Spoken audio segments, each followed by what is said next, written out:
مساء العسل على احلى اخوات في الدنيا، مساء الفل على عيلتي التانية، يا مساء الحب، يا مساء الود، يا مساء السعادة، يا مساء الرضا، ومساء راحة البال. بحبكم في الله. انتوا عيلتي التانية.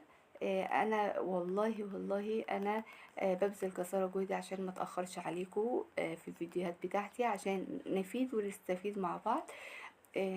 انا يا ريت لو اول مره تسمعيني، انا اسمي هبه. بقدم محتوى روتين وافكار موفره. خلينا تعدي الايام الصعبه اللي احنا بنمر بيها دي. صباحكو، مساءكو، صباحكو ايه، مساءكو معطر بطاعة الله، بذكر الله.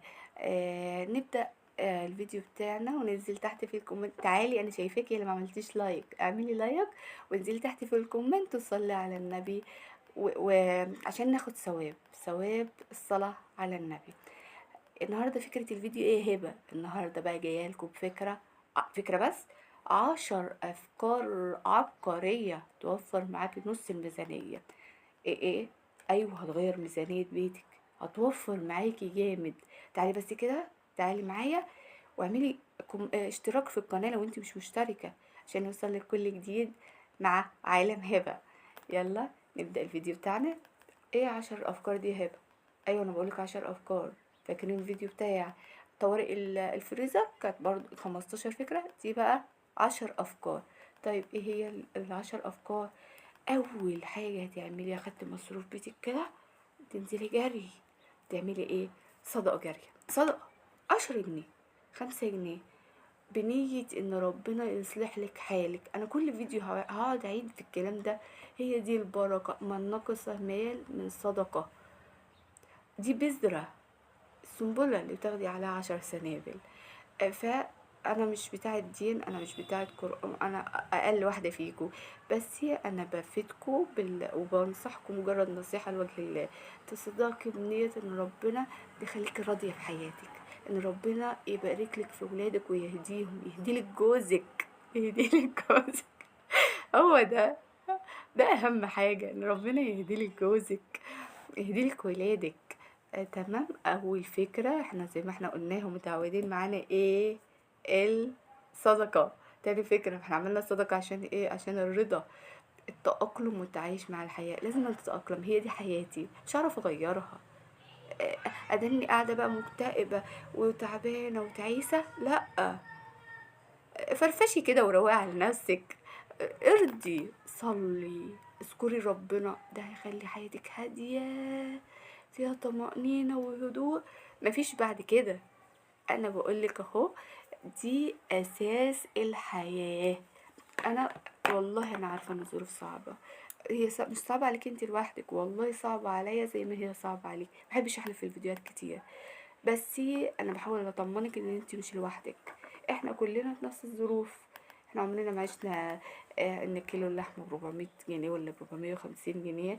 عمرنا ما شفنا البطاطس الكيلو ب20 جنيه، ما بتحصلش غير في اخر الموسم، احنا لسه يعتبر في اول الموسم. عمرنا ما شفنا الحاجات دي كلها. كيلو خيار ب20 جنيه يا جماعه، كيلو خيار ب20 جنيه. فالمهم، انا بقول لك اتأقلمي مع حياتك، حبي نفسك، حبي نفسك، الحياة هتحبك. لا، حلوة التعبير. تالت حاجة، يبقى قلنا أول حاجة الصدقة، تاني حاجة الرضا، تالت حاجة ايه بقى؟ دي من أهم أسباب الحياة الناجحة. متشيليش مسؤولية لوحدك، شيل المسؤولية لوحدك، هيتعبك، هيتعب أعصابك، هيتعبك نفسيا، هيتعبك. جوزك بيديكي المصروف وبيقولك لا أنا عايزة أكل لحمة كل يوم. 2000 جنيه اللي تأكلك لحمة كل يوم؟ ولا 1000 جنيه ايه؟ ده في ناس ميزانيتهم 500 و300 جنيه في الأسبوع، وعايزين ياكلوا فراخ ولحمة كل يوم، مش حاسين بالمسؤولية. خلاص هو بقى ضاغط عليكي نفسيا وعصبيا وماديا. لا، اتفضل، فلوسك اهي واصرف. صدقيني الاكل اللي كان بيقول عليه لا، هو اللي هيجيبه لكم ويقول لكم ده اللي عندي، وبالعكس هيخليكي تعملي اقل من اللي كنت بتعمليه، وهيبقى راضي وسعيد. هو اللي بيصرف، خليه يتحمل المسؤوليه شويه. ولادك برضو، لا انا عايزه ده دلوقتي، انا مش عاجبني الاكل ده، انا مش عاجبني، مفيش غيره. ولادك قلنا كده، ولادك لازم يكون معاكوا في المسؤوليه. انا مش عايزه ده يعني عايزه ده، لا. انا مش معايا دلوقتي، اعمل ايه؟ اروح استلف عشان ارضي ولادي؟ لا. هاتي بنتك ولا ابنك سواء كبير فاهم كده، وقولي له هي دي حياتنا. انا النهارده ما معيش ان انا اجيب لك الطلب ده، هتوعدي؟ خليك قد وعدك. ده انت كده بتعمليه ان هو يتحمل بتعلميه ان هو يتحمل المسؤوليه، بتعلميه الوفاء. خلاص جابني الموضوع دوت مش معايا ان انا اجيبه دلوقتي، او الحاجه دي مش معايا ان انا اجيبها دلوقتي، ان شاء الله على اول الشهر هجيب لك الحاجه دي. يا سلام. هيجي لك اول الشهر، يا ماما انت وعدتي. من عينيا الاتنين، انا وعدتك هوفي بوعدك، عشان بعد كده لما توعدني، توعد صاحبك، توعد باباك، توعد اختك او اخوك، توفي بوعدك. الوعد حق. تالت حاجة، اشركي كده ولادك وجوزك. جوزك عايز حلويات، عايز فاكهة كل يوم، هات. هات اتفضل، مشينا. انا بقى اللي عايزه فاكهه النهارده، انا عايزه فراخ النهارده، عايزه لحمه النهارده. حسسيه باللي انت كنت حاسه بيه. لوحده كده مش هيكمل اسبوع 10 ايام يقولك اتفضلي اعملي اللي انت كنتي ماشيه بيه، اعملي اللي انت عايزاه. انا مش هدخل نفسي في الحوار ده تاني. انتي ست البيت، انتي المدبره، انتي اللي بتتصرفي. انا ما عادش ليا دعوه بحاجه تاني. تمام. انتي برضو لازم تتعودي ان انتي تتنازلي. بعد كده رابع حاجة التنازل. تعودي ولادك على التنازل، تعودي جوزك على التنازل. انتي مثلا نفسك في عباية الشهر ده، نفسك في حاجة ناقصاكي، نفسك في حاجة، جوزك قالك معيش، لا. هنعمل ايه؟ هنخنق بعض؟ لا. خلاص، مش موجودة الاسبوع ده، نتنازل. زي ما انا علمت برضو ولادك محتاجين طلب، جوزك محتاج طلب ومفيش امكانية ان احنا نجيبه، نتعلم ان احنا نتنازل شوية. انت هتتنازل يوم، انا هتنازل يوم، جوزك هيتنازل كده. انت يوم، ولادك يوم، هتشيلوا بعض. هتعلموا ولادك ان انا مش كل حاجة عايزاها، لا، انا ممكن اتنازل المرة دي هتجيلي احلى منها بعد كده. خامس حاجة حصالة التوفير، احنا اتكلمنا عليها في فيديو لوحدها. احلى حاجة في حصالة التوفير دي هتخليكي يجيبي كل اللي نفسك فيه. انا ما قلتلكيش حواشي بال100 جنيه، ما قلتلكيش حواشي بال200 جنيه، انا قلتلك ان شاء الله جنيه، ان شاء الله 10 جنيه هتتنسي حاجة كده منسية بجد. نفسك في درس، نفسك في عباية، نفسك تجددي ركنة، تجددي انتريه، نفسك تجيبي حاجة. لو عارفة لو متاحة تجيبها بالقسط، مش هقولك لا، هاتيها بالقسط، بس ما يكونش حال ولادي من لحمة وباكلهم مرة واحدة، ولا لحمة أو فراخ في الشهر أو في الأسبوع، وأروح أزنق نفسي وأجيب حاجة قسط. هو القسط بيعدي، يعني انتي مش خسرانة في القسط ده، بالعكس. الحاجة السنة دي، السنة الجاية هتلاقيها أغلى من السنة دي، لا ممكن يكون ضعف سعرها دلوقتي. بس انا مكنش حاسه ان انا بيتي محتاج واروح اجيب بالقسط، لا. حوشي ودبريها على قدك، وبعد كده هاتيها. الظروف اتحسنت هاتيها بالقسط، ما حسنتش طب انا ما بعرفش حوشي هبه، اعمل ايه؟ انا حتى قاعده كده. لا. هقولك تعملي ايه، ادخلي جمعيه ان شاء الله بمبلغ بسيط، ان شاء الله ب5 جنيه. هتقبضي جمعية على جمعية على جمعية، هتعملي المبلغ اللي نفسك فيه، وهتروحي تجيبي الحاجة اللي انت عايزاها. بس يبقى كده قلنا 5 أفكار. الفكرة اللي بعد كده التسالي. هحرم ولادي من التسالي هبة؟ لا، ما تحرمهمش، بس ما كنش جايبه ذره فشار واعمل فشار، ما كنش جايبه مانجا للعصير او ايا كان نوع العصير اللي جايباه، ما كنش عامله كيكه، ما كنش. ده كله حلويات موجوده في البيت، سواء بسبوسه، كيكه، عامله عصاير فريش، جايبه تسالي، جايبه مقرمشات، واخرج ده كله في يوم واحد. ده القعده بالليل يا هبه بتحب ان احنا في اجازه وبنحب السهره وبنحب نقعد بالليل مع بعض، ماشي. انت لو اديتي لابنك طبق فشار قد كده زي ما اديتي له طبق فشار قد كده، عوضيهم الرضا. النهارده مثلا جايبه ب20 جنيه ذره فشار، هعمل بال20 جنيه كله لوحده؟ لا، اعمل نصه، اقسمه على مرتين. التسالي اقسمها على مرتين ولا 3 مرات. عامله عصير، النهارده هنشرب عصير بالليل. اعملي فكرة حلوة قوي مع اولادك. احنا الجو حر، جسمنا محتاج مية كتير، اعملي كل واحد ازازة ايه، ازازة مية ساقعة، مية باردة. مش عايزين مية باردة كده، حطي فيها نعناع، حطي فيها شريحة ليمون، تدي طاقة، تدي. قولي لهم اللي هيخلص المية بتاعته هعمله النهاردة شوربة عصير، هعمله فشار، هنقعد مع بعض اشربوا طول اليوم المية.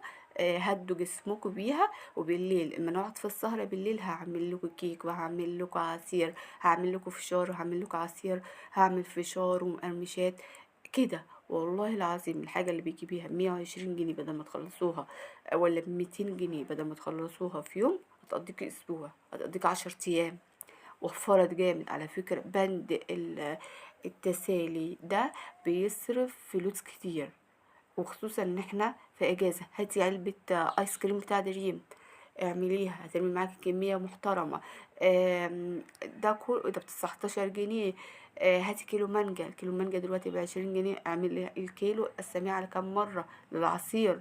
قطعي لهم 2 كده وبالشوكة ولا حاجة، كل واحد كمية في قلب طبق. برضو لو هديت لهم فحلة مانجا زي اديت لهم شوية صغيرين، عوديهم على الرضا. انا بديك الحاجه دي، يبقى هي الكميه دي المتوفره عشان نوفر لبكره، عشان نوفر لبعده.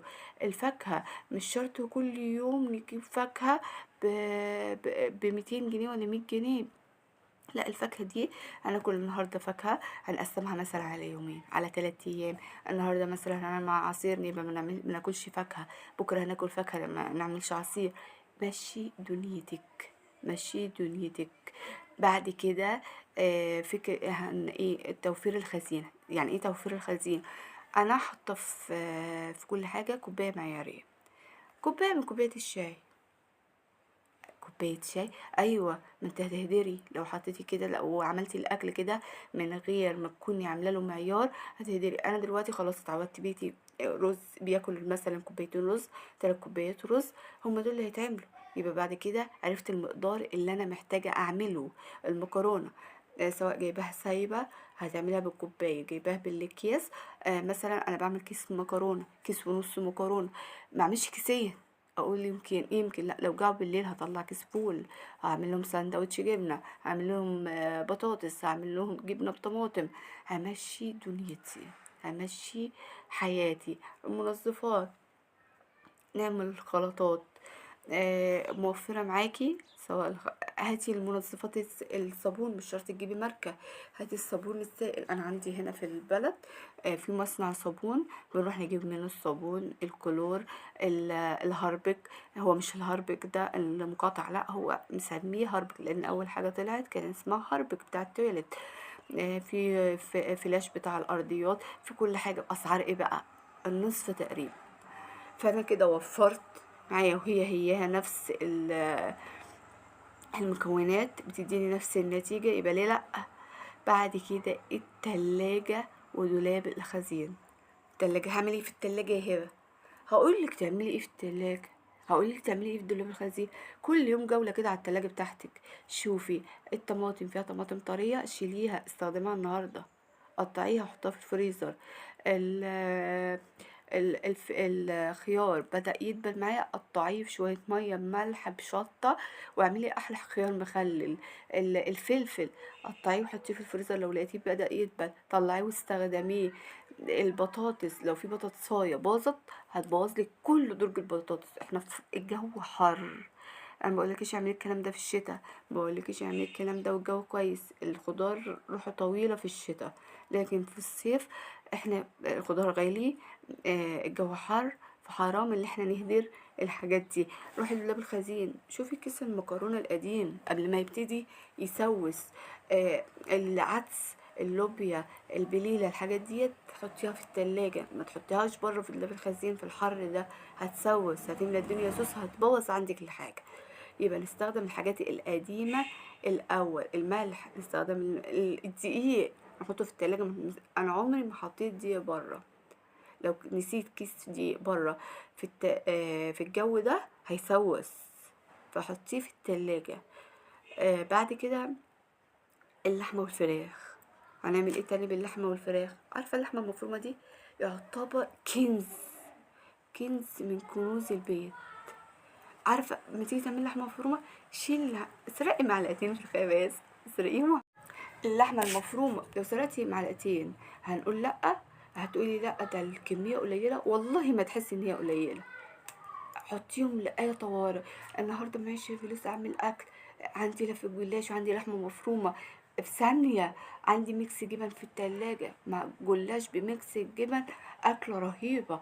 هتعملي فطير شرقي، هتعملي فطيرة وتحطي على وشها ميكس جبن، اللي هي فطير الطاسة. بصي، في أفكار كتير، في افكار كتير.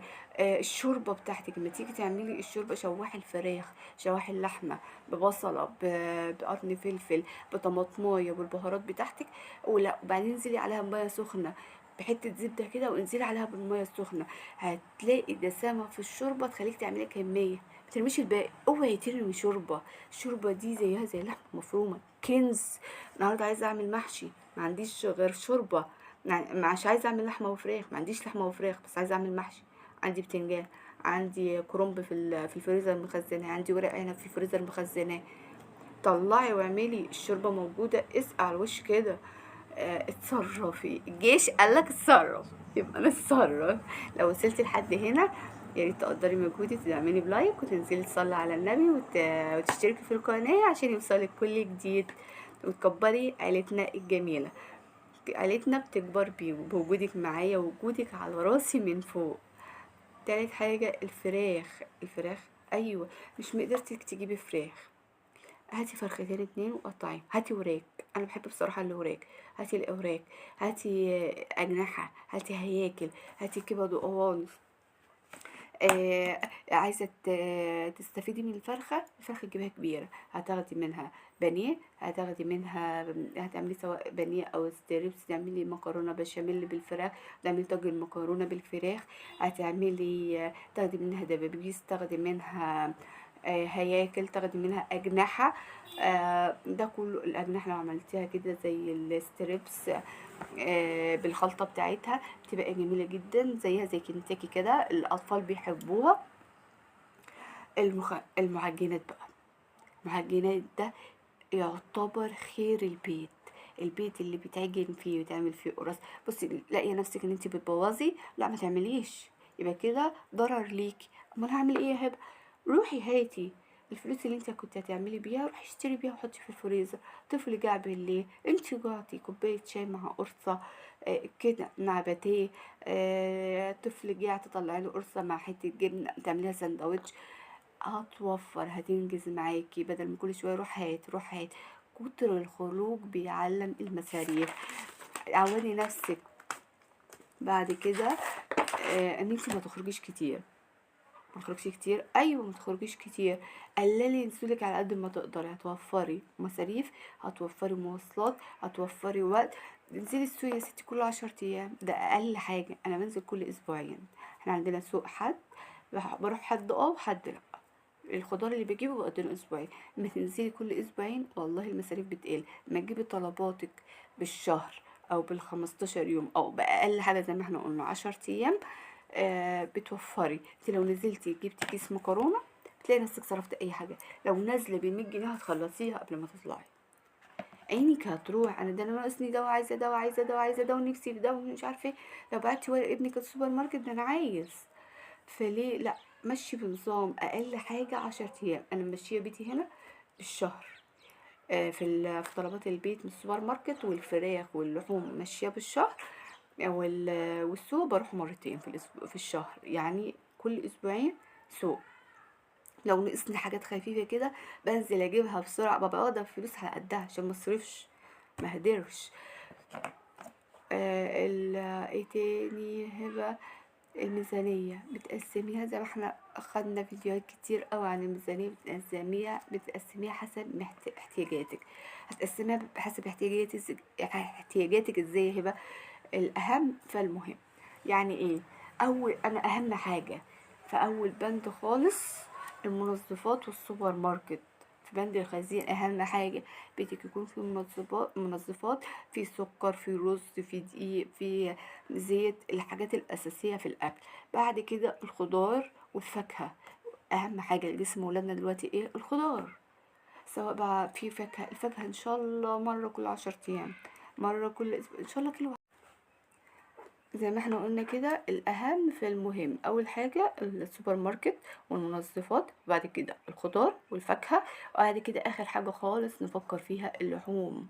اللحوم، الفلوس اللي فاضلة نجيب بيها اللحوم. هنعمل ايه؟ هي دي ظروفنا، هي دي حياتنا، هي دي الحاجات المتوفرة عندنا، فنحاول نعديها، نحاول زقوا معايا الأيام، زقوا معايا الليالي، خلوا الدنيا ايه، لحد ما الزهر يلعب.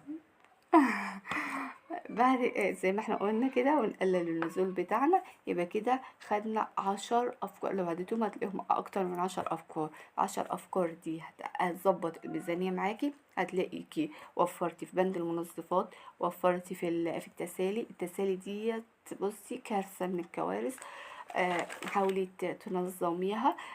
حسي بالرضا، خلي ولادك يتنازلوا شوية، جوزك يتنازل شوية، انت تتنازلي شوية. الحصالة دي هتوفر معايا كتير. كل الافكار اللي احنا عملناها دي، المعلبات، سواء الصلصة، التونة، الحاجات دي. لو انتي الطماطم رخيصة، يبقى لا، اعمل الصلصة في البيت اوفر لي.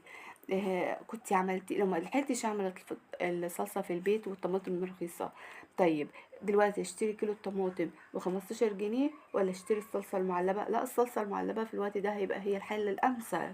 بصي، مش انا قلت لك اعملي صلصه في البيت؟ لا، طالما الطماطم ب30 جنيه يبقى لا تعملي صلصه في البيت، يعني انا اعمل صلصه في البيت؟ لا، مش صح. شوفي ايه اللي هيوفر لحضرتك واعمليه.